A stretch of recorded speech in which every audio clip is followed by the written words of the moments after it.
Arratsaldeko 7:00 pronostikoak betez, 22-10 irabazi dio Dario Gomezek Erik Jakari Zumaiako Aitzuri pilotalekuan jokatutako buruz-buruko txapelketa nagusiko final laurdenetako ligaxkako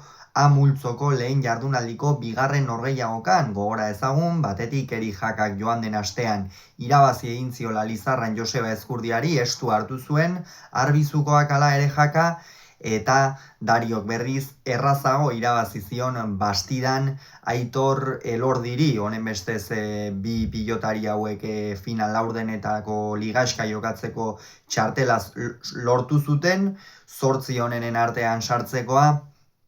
baina gaur Dario hasieratik erakutsi du Jaka baino gehiago dela, buruz buru. Sakearekin behar bada ez du, beste batzuetan bezain beste asmatu, baina oro har erritmo handia ezarri du, tanto gogorrak exigitu ditu, eta hasieratik gainera emateaz gain bere eremura eramatea lortu du norgehiagoka. 12-3 aurreratu da Ezkaraiko aurrelaria, eta esan dugun bezala, partida bere eremura eramanez, Jaka asko behartuz, asko ibilaraziz, eta naiz eta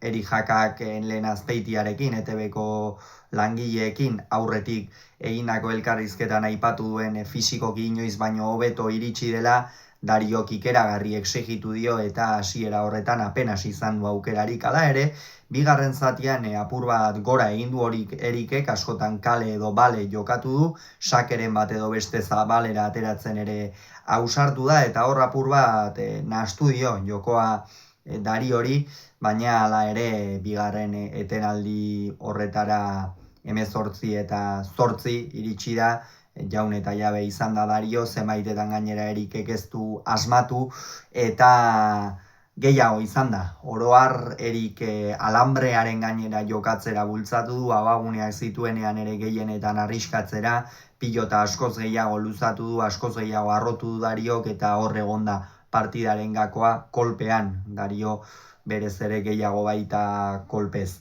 Eta azkenerako 10 tanto egitea lortu du, baina hortikan aurrera pare bat txapa, jada nekeak eta psikologikoki ere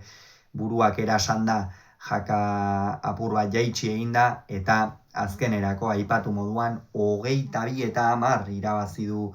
Dariok. Egia esan joan den astean Elordiren aurka partida bikaina jokatu zuen, goiti beherakoa. Gaurkoan Jakaren aurka ere oso partida ona jokatu du, naiz eta zenbaitetan ez duen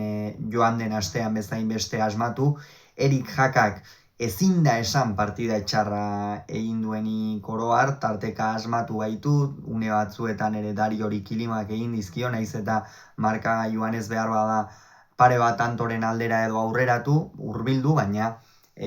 apur bat kilimak egitea lortu du, eta horixe ere bazuen xede Lizartzakoak noski, eta honen bestez erabaki da, datorren astean zein izango diren